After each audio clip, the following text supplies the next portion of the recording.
Village et Recruteur de Dijon, c'est la 5e édition ici et on est sans doute en train de battre des records, plus de 2500 offres à pourvoir et 91 exposants, alors des offres d'emploi, de la formation aussi. Alors justement, on va parler des deux avec vous, Séverine Delidé, bonjour. Bonjour. Vous êtes directrice emploi, formation, orientation à la CCI de Côte d'Or et de Saône-et-Loire. Qu'est-ce que vous recherchez ici au Village et Recruteur de Dijon? Écoutez, déjà on est très heureux, la Chambre de commerce d'être présent sur le salon.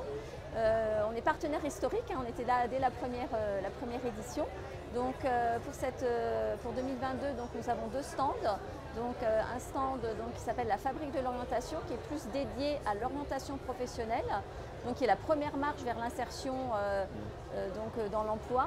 Et puis également un deuxième stand donc de notre école supérieure dans le domaine de l'alternance qui s'appelle Smart Campus by CCI, où on propose une cinquantaine d'offres en alternance pour nos entreprises qui nous ont fait confiance. Donc là, on est sur des offres d'apprentissage pour valider des diplômes du Bac+2 au Bac+5 dans les fonctions du management commercial, marketing digital, les achats et la gestion. Juste un mot, on va rester là-dessus, on reviendra sur la formation après. Ces entreprises qui vous font confiance, oui. Elles sont dans quel état d'esprit? Parce que le marché de l'emploi est compliqué en ce moment, y compris pour l'alternance. Exactement, c'est-à-dire qu'on savait que le marché de l'emploi était compliqué. L'alternance était un moyen pour les entreprises d'attirer et de recruter des talents. Aujourd'hui, même nous, on a des difficultés à trouver des profils pour des entreprises qui ont fait le choix de l'alternance. Donc effectivement, le marché de l'emploi est très tendu et également tendu sur le secteur de l'apprentissage. Pourtant, il y a un vrai facteur d'attractivité auprès des candidats, notamment des jeunes candidats. C'est que l'alternance, ça reste la voie royale vers l'emploi, comme on l'a toujours dit. Complètement. D'ailleurs, on voit une explosion. C'est vrai qu'on parlait, aujourd'hui, on est donc sur plus de 720 000 contrats d'apprentissage qui ont été signés en 2021. Donc c'est plus 37% par rapport en France, ouais. Par rapport à l'année dernière. En Bourgogne-Franche-Comté, c'est 25 000 contrats de signés. Donc il y a vraiment une explosion et vraiment c'est très fortement plébiscité par les entreprises. Ce qu'on note, c'est que ces offres d'apprentissage bénéficient plutôt aux jeunes diplômés, c'est-à-dire qu'on a à peu près 63% des offres en apprentissage, c'est pour des post-bac. Et puis 27% pour préparer un CAP ou un bac. Et l'objectif, c'est d'atteindre les 1 million. C'est ça. 1 million de postes donc sur la France entière. La France a souvent été en retard quand on se compare avec l'Allemagne. Oui. Qu'est-ce qui explique ce retard et le fait qu'on refasse finalement un petit peu ce retard tardivement? Tardivement. Alors c'est vrai qu'on commence quand même à rattraper nos voisins allemands avec cet objectif d'1 million de contrats d'apprentissage. Donc on s'en rapproche. Alors le système en Allemagne est différent parce qu'en Allemagne, vous avez le choix très très jeune de partir sur l'apprentissage. Et les Allemands ont été très très vite ouverts à proposer de l'apprentissage jusqu'au niveau Bac+5 ingénieur, ce qui n'était pas le cas en France jusqu'à ces dernières années. Donc aujourd'hui, vraiment, on voit que l'apprentissage est boosté par les écoles de commerce, les écoles d'ingénieurs, les écoles supérieures qui recrutent aussi via l'alternance.